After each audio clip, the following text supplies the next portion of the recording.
So hi, welcome to this podcast. I'm Shane, I'm Glory. and we're here with Matt from Smartpunk Records. and we're some questions today about the label. So, how did you get your start at Smartpunk Records, and how did you work your way up to becoming the role of label manager? Very interesting. I kind of just sort of jumped in the van with my friends who were already doing Smartpunk/Smartpunk Records then. They were popping up at Riot Fest. And they're like, hey, we're gonna go do this thing. Do you want to come with us and sell records? And I was like, sure, why not?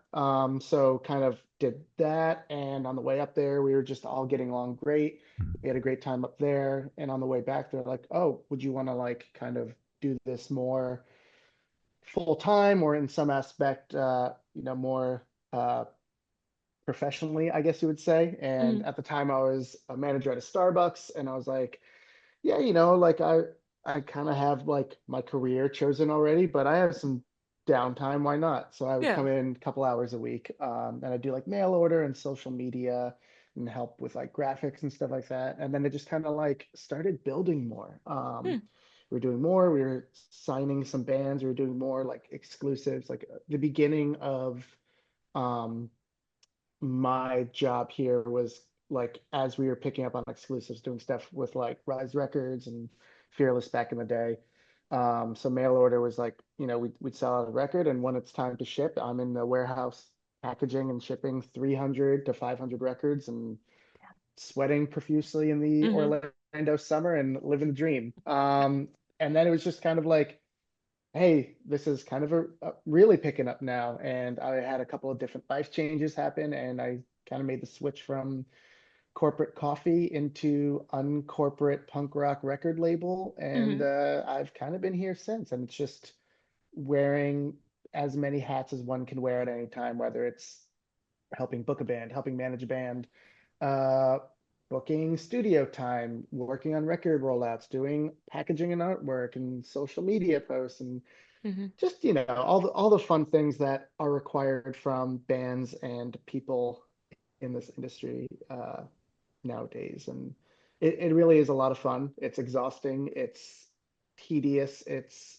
sometimes very microscopic and granular, and sometimes Hmm. big picture comes into play, and it's really awesome. But we have a lot of fun here, so it's great. Hell yeah! Good. And was this like your first like technical job in the music industry?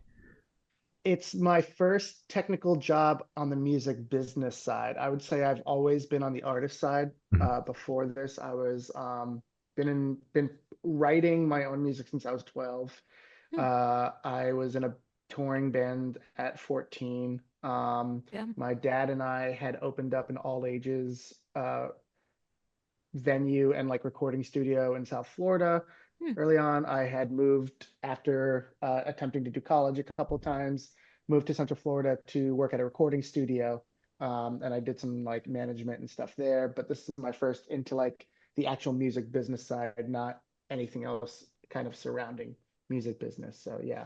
And it's Gotcha. been That's so. all YouTube University, sorry, and just like asking a lot of other people in the industry how the shit works, because it seems like everyone's got their own version of it, and just kind Hmm. of gravitating towards what other people are doing. And, people that I've looked up to and respected for a long time have just been really helpful in this kind of thing. So For yeah. sure. Yeah. Yeah. That's the coolest thing about the industry, because like as we established before this, I work as an artist manager as well. It's like, there is no school for this. It's like who Hmm. like finding out from who you know, Yeah. and attending YouTube University. Like you don't have Hmm. to go to college to work in this industry at all. No. No, and I mean there are schools for it. Yeah. There's a lot of stuff, but it's not a must. I think Yeah. that you will. I don't want to piss anyone else off by saying this, but I feel like there's so much to learn by actually like putting in the time and effort and doing the work. And like, Hmm. if you want to get into business, music business, or you want to get into, you know, promoting shows, like start go to your local shows, start making friends with bands and like Hmm. throw a show, see what that looks like. Throw a Hmm. couple of shows, throw a show outside of your own city. You could try to help put on a festival or help become part of a festival that's already being put on and stuff like Hmm. that. There's a lot of um, so many avenues that you can go to in this industry that it's like it's not just artist or label or like X, Y, or Z. Like you could be somebody who's in entertainment law and you could Mm-hmm. be on that side of like working out legal agreements to make sure that artists are protected or making sure that all these labels have their contracts in place. Like Mm-hmm. publishing, I mean, I could go on probably for hours and be like, here's the jobs that I've learned that somebody could do in the music industry that I never even thought about before 5 years ago, Mhm. you know? Yeah. Absolutely. So it's exciting. Yeah. Yeah. 100%. So, when considering an artist for a potential signing, what specific qualities or characteristics are you personally looking for? That is awesome question. Thank you. And personally, and kind of like as I think speaking for the label, I Mm-hmm. really like to kind of to attest to the ethos of the band.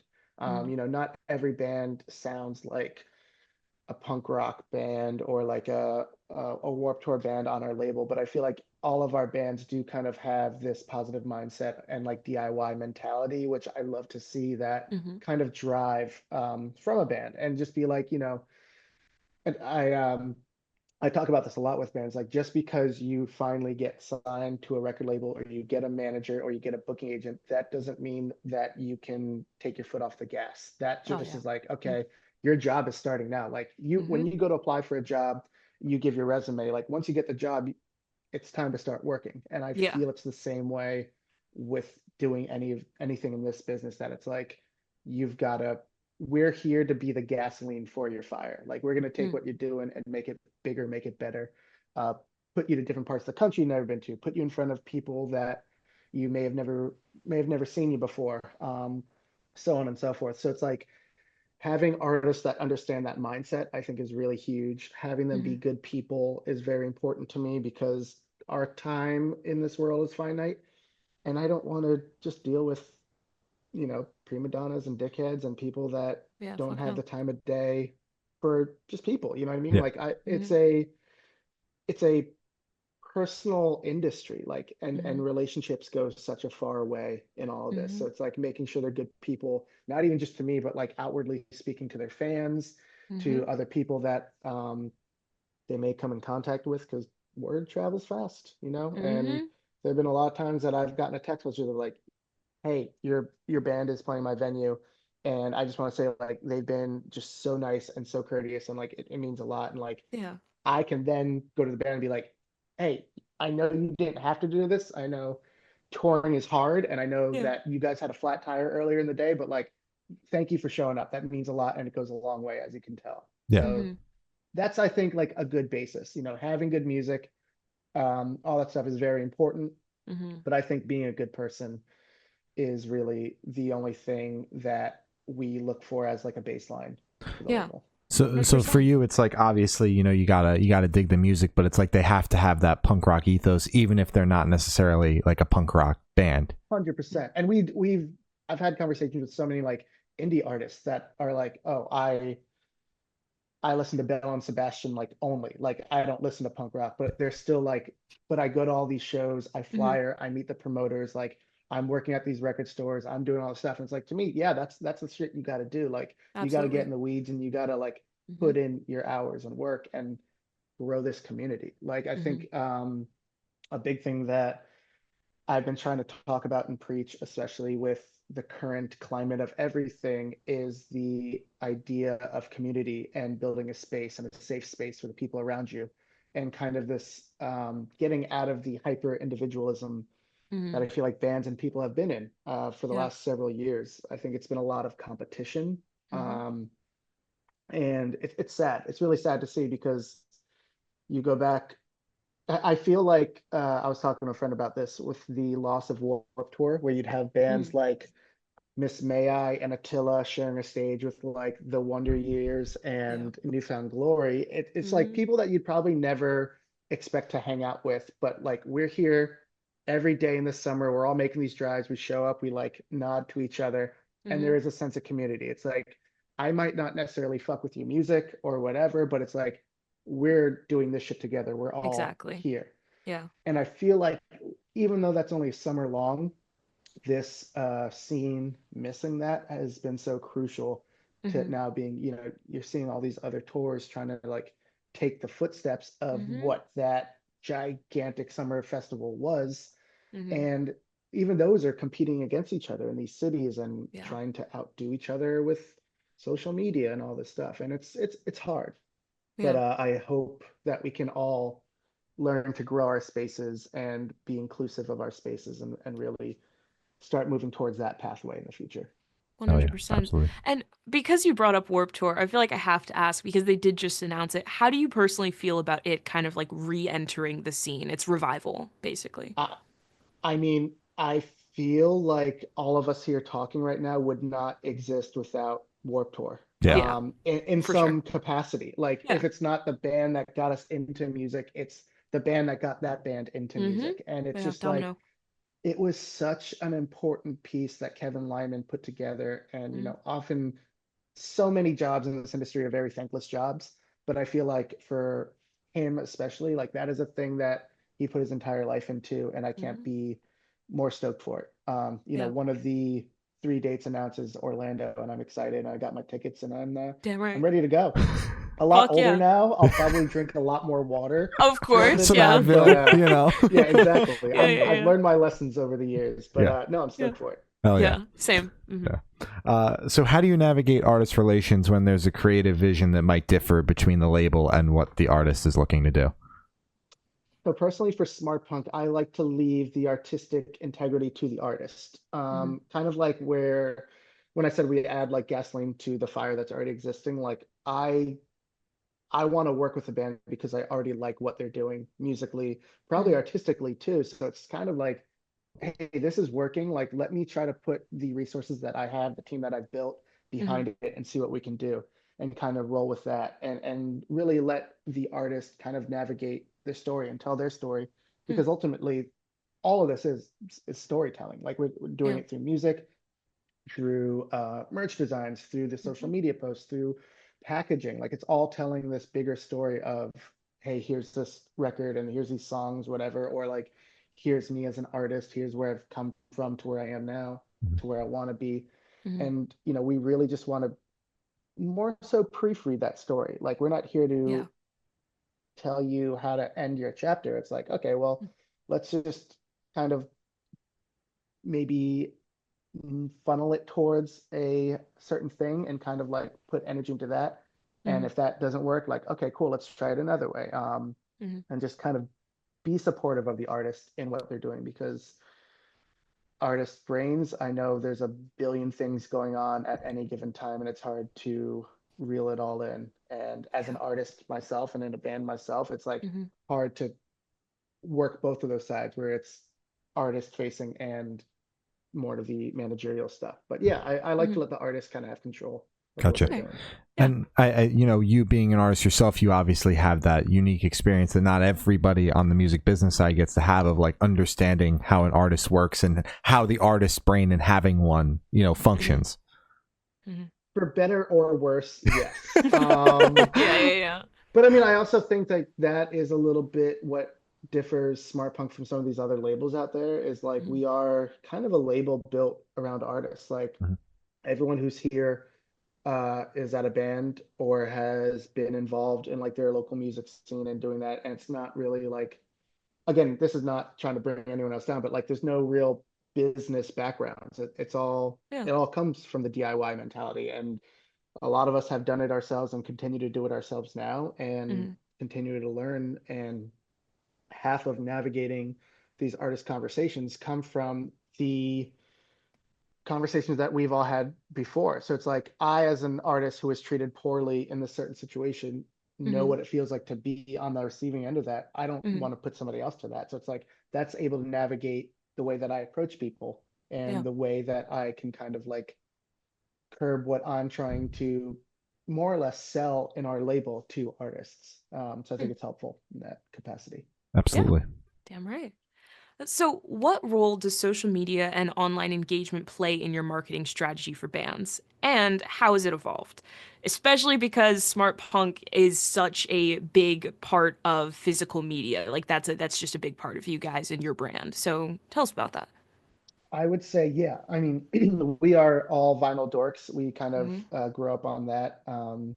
Jordan from the label, we were just on a Zoom call before, Hmm. and behind him, it's just a wall of records. And we're like, Yeah. I would mention something. He's like, oh, I have like that flyer from that show. And he'd like go off camera and come back with a flyer from like a hot water music show in 2008. And it's just Yeah. like, I try to take his energy in that and navigate it to what we need to do in 2024, which is like everyone's got a phone or something Hmm. that they are looking at, and that is where news travels fastest. That's where people are making plans. That's where all of Hmm. these things are happening. So you kind of have to be there. Like it's a Yeah. very, as much as I personally don't like to be on social media and the doom scrolling that I inevitably do when I am on there, I Hmm. think that it is so crucial to promoting shows, to try to, um, I mean, even like booking shows. Like we've been seeing a lot of bands like book shows and book tours through DMing each other on Instagram. And I think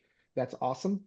Hmm. When I was Yeah. doing it, it was like we used MySpace for that. And it was like, hey, I need a show in Chattanooga, Tennessee. Let me see what bands sound like my band there and like who's playing shows and friends of Hmm. friends. And I'd hit them up on MySpace. And it's like that kind of thing is happening on these other platforms now. And it's Yeah. great. Or like in a Discord where these people are talking. So I think that like being engaged in social media is super important. Hmm.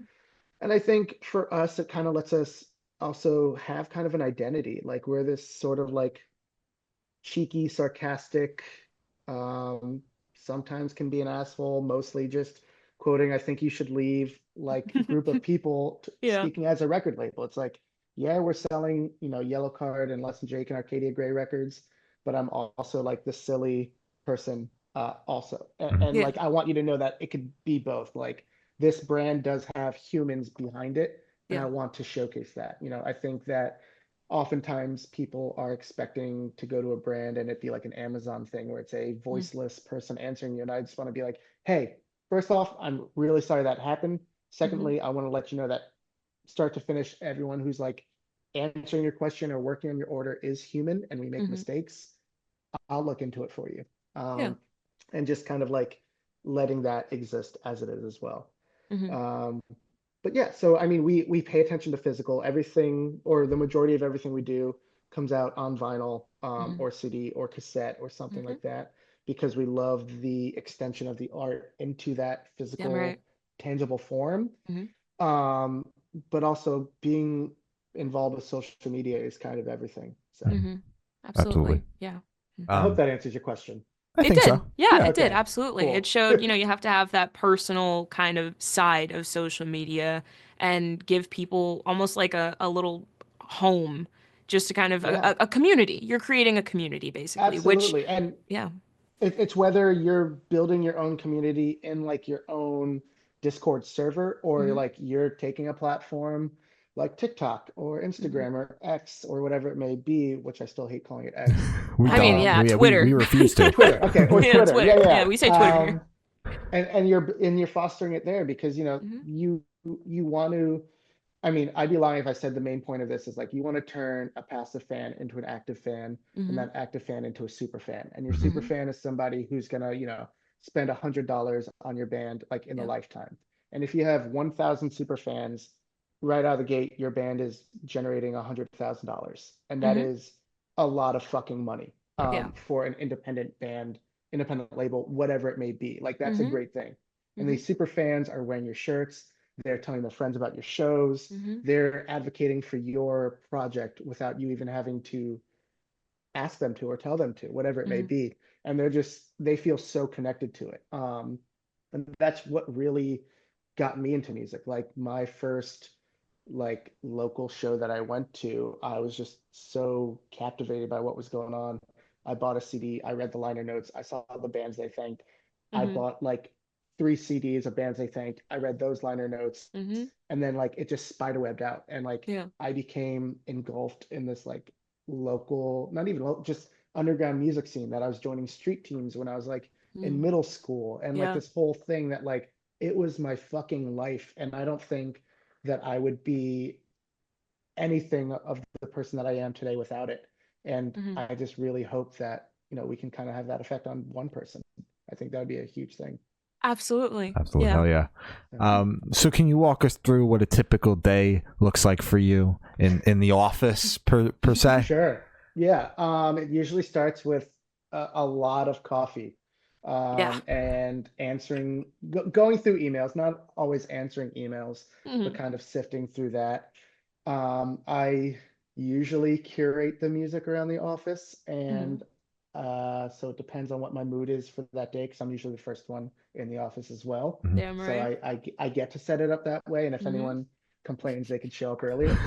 There you go. It's Um, not hard. Yeah. It's not hard. no, put in the work. Yeah. You Yeah, want to do it, exactly. you fucking get there early, okay? Exactly. You want the So ox? Beat me there. Yeah. That's it. exactly. Yeah. That's it. And We if you like start beating me shotguns. there, I'll just get here even earlier. I'll Exactly. start I'll sleeping Listen, here. There'll be a I bed don't in the have to corner of my sleep. office. I don't I care. don't I have, don't have to. I'll take in coffee until a Mhm. point that I can no longer exist as a human. Yeah. And Mhm. that might be better too. Who Yeah. knows? Exactly. I mean, who knows?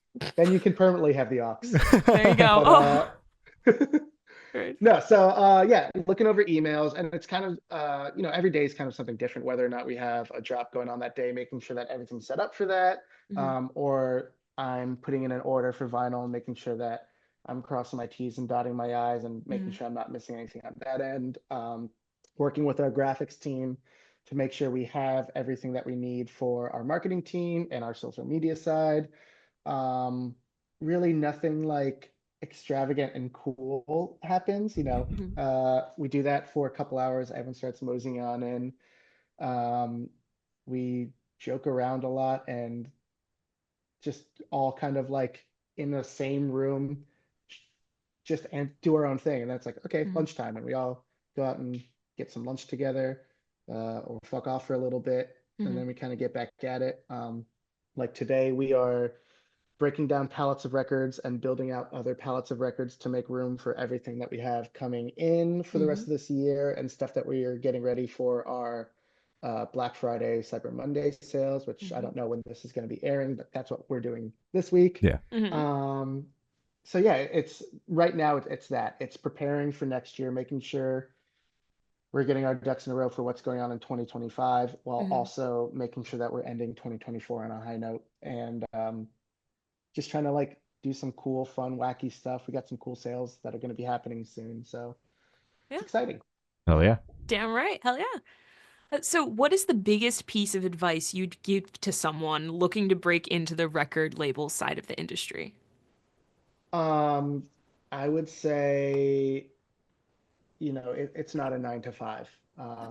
It is not even a 24/7. It feels like more than that sometimes. It's a There's a lot of 365. stuff. Sometimes 366, Yeah. and that's what's scary. Somehow. That yeah, Yeah. somehow every 4 years you get one extra day of living this life. Yeah. It's so fun. No, it is fun. I gotta Yeah. say, like, I love being able to do what we do. Mhm. I love helping artists achieve their vision. I love helping people just work together. I love this sense of community building that hopefully I feel like we're doing on Mhm. both a local level and national, international level, whatever it is. Mhm. And just like meeting new people. I really love meeting new people. And that's kind of what drove me into touring a Mhm. lot, Mhm. was like being able to wake up in a new city, meet new people, live like a local for a day, and like do it all again the next day. Mhm. Now I love sleeping in my bed almost more than anything. Mhm. So I've kind of given up most of the travel days for that. But this record industry thing is like there's a lot of time that goes into it, and make sure that you're leaving a positive mark on the people that you meet across Mhm. this. Because like I said before, word travels fast, but Yeah. I feel people gravitate towards people they want to work with. Mhm. And that goes from everyone. We've had conversations with bands that are on major labels to do Mhm. reissues with them, and small bands that are playing to 3 to 5 people at a coffee shop. And Mhm. everyone wants to work with people that they like, Yeah. because it's just easier. It's more fun. It's less headache. You enjoy these conversations rather than like, oh shit, I gotta like talk to that person again. Mhm. Um, I think it's better to be on the good side of it than the bad side of it. Yeah. So Absolutely. Absolutely. Yeah. Have there been any artists or moments that throughout your career that have made you feel especially proud or like validated in what you're doing? I would say everything. Like I really love working on every project that we do. And Hmm. no matter how successful or not successful it is, like I don't, I know that I probably should, as a business person, look at a P&L and be like, this one worked, this one didn't. Yeah. Hmm. But it's, I'm not one to quantify art. Like I don't think art necessarily needs to be engulfed by all the masses for it to make a difference in the world. Hmm. And I really try to like point to my bands and let them know that too. Like, yo, if you've got one blog talking about your record, fuck yeah. Like Yeah. that is one more blog than was talking about your record yesterday. Mhm. Like Hmm. your baby steps is still movement. You're still going forward. And this doesn't necessarily mean like it was a victory or a success. Like it's all Hmm. ever changing at any given moment. Is money cool? Sure, money's cool. And it's also here today, gone tomorrow. But like Hmm. the what you're creating is hopefully going to last longer than that. And Yeah. I just really like to instill that into the bands. And like I need to also take a step back to be like, oh shit, I thought this record was going to like fly off the shelves, but it didn't. But it's like, you know what? In a year, maybe that'll be different. Like maybe it'll Hmm. take a year for one Yeah. song to hit, and when it hits and it goes viral, and then people start like finally getting into it, maybe it'll be that. It's the Hmm. chaperone effect. Like Yeah. Right. you look at what's going on with that, and it's nominated for what, six?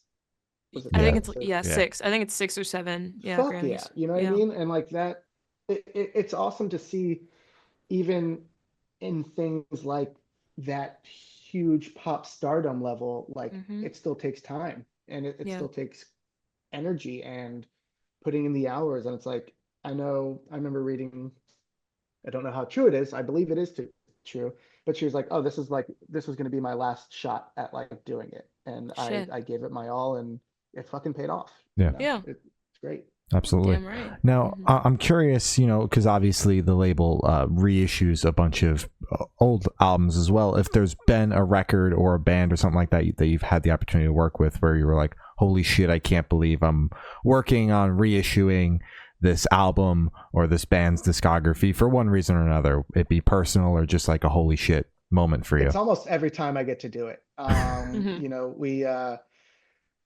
it's this whole, I gotta say, like the whole, I have imposter syndrome. So like me being Twin. at this label for real and doing this, it's just like I still feel like a 13-year-old kid listening to these records in my room and being Hmm. like, man, I can't wait to like play guitar in front of one and in front of people one day. Like that was my dream. Mhm. Yeah. And the fact that I get to like call up Less Than Jake and have an hour-long conversation with Less Than Jake and like Yeah. talk to the dudes in Seosin and talk to the dudes in Hmm. Yellow Card and like do all this stuff. I'm just like, what fucking world am I living in Yeah. that like these are people that when I was going to Warped Tour, like you formed my life. Like you made, Yeah. and I try not to nerd out on them. Yeah. I think it like Gotta keep it after the cool. first or second, yeah, exactly. Hmm. After the Hmm. second call, I'm like, look, I gotta tell you, this fucking song, that was my MySpace song for like Yeah. a summer straight, which Yeah. is a very high level of It's a big worship for Yeah. me. honor.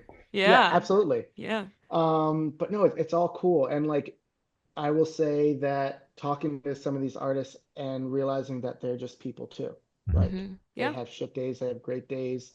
They like these people, they don't like these people, and just being Hmm. like, oh yeah, you're just a person. Like that's Hmm. cool. It's Yeah. Yeah. it's really exciting. Hmm. We are at a music conference in Dallas this past weekend, and on one of the panels that we were doing was Blasco, who's an artist manager, but he also plays for Ozzy Osbourne. Hmm. And just to like shake his hand and be like, "Hi, I'm Matt Burns from Smartpunk Records. Like, very nice to meet you." It was just Yeah. like this dude didn't have to be cordial and nice, but he was like one of the sweetest, funniest dudes. Just like very cool to everyone he spoke to, and it's just awe-inspiring to be like, man, that dude's still fucking like the coolest guy in this Yeah. room. Yeah. He's got Yeah. stories for decades that Hmm. he could speak about, like Glenn Danzig and shit, and it's just like he acts like this is the most important thing happening right now is in this room, Mhm. Yeah. and that's really cool. So Hell Damn yeah. right. all That's of them, fucking yeah, sweet. everything that I do is really fucking cool. Hmm. We're working on a bunch of reissues for next year that we'll probably be announcing soon, but a lot of them have just been like jaw drop moments for me because it's records that not even in like punk or necessarily even like rock scene, but there's some pop stuff that we're reissuing, Mhm. which is really Dope. cool for me. Yeah. And yeah, I'm just excited to keep on doing what we're doing. Fuck Yeah. yeah. It's awesome. Damn right. So So for the last couple questions, we're actually gonna shift away from music, if that's okay with you. sweet, yeah. Great. So we're actually gonna go straight to death row. Boom. So if you're on Okay. death row, what would your last meal be with a drink? I would say my drink, I'm a type 1 diabetic. So if I'm dying, I'm Hmm. still going full sugar. Like I'm not going Hmm. diet anything, but I Damn am right. going to do a birch beer as my Okay. beverage. Birch beer is my drink of choice. Hmm. Oh, fuck, food. I would have to say probably I'm going, I'm probably going Thai food. I think I'm going Ooh. to do Thai. Mm-hmm. Mm-hmm. I think I'm going to go rice over noodle. Ooh. I'm probably going to go as spicy as I can get just because fuck it, why not? Mhm. Mm-hmm. Um, yeah, I think I'm gonna go Thai, and I'm probably gonna end it with a lot of ice cream too. Yeah. Fuck yeah. What flavor ice cream though? Like what are we talking? Oh, I don't know. Who I Mm-hmm. would say I'm really weird. I'm a person who like I'm typically vanilla over chocolate, but I would say like the best chocolate is better than the best vanilla. So if I could 100%. Yeah. choose whatever it's gonna be, it's probably gonna be like a nice, really good, decadent chocolate ice cream. Mm-hmm. Nice. Damn right. Solid. That's what I'm going. Mm-hmm. So if you could live in one fiction world for a week, where would you live? I'm gonna go live with Bluey and her family Yeah. down there. I think that's a really seems like a really great place. Still very like grounded with real shit happening, but Mm-hmm. also I'm surrounded by dogs, and Yeah. I would be the only human that gets to pet all these dogs. Like fuck yeah, I'm Yeah. doing that. Shout out Exactly. Bluey. Damn right. Shout out Fuck yeah. Bluey for real. Shout out Yeah. Bluey. Great theme song, great life lessons. That's some real shit right there. Yeah. Chill ass family. Like you really can't complain, genuinely. Yeah. Yeah. All right. Damn right. And I have the honor of asking the last question. Every single person we've spoken to has actually said it is the most important question. What is your favorite color? I'm gonna go black just because it's easy, and I feel like most of my wardrobe is black, and I think I Hmm. gravitate towards like things that are darker and moodier Hmm. in general. Hmm. Um, I think I'm gonna go black. Black. Okay.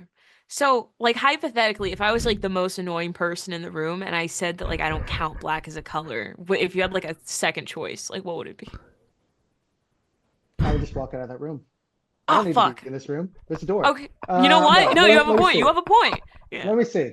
If we are stuck in this room, and the only way that I could get out of this room is by Yeah. choosing a color and not a void of color. Hmm. Um, I think I'm gonna go. There's probably some like pastelly shade of either a purple or a green that Hmm. I would go with.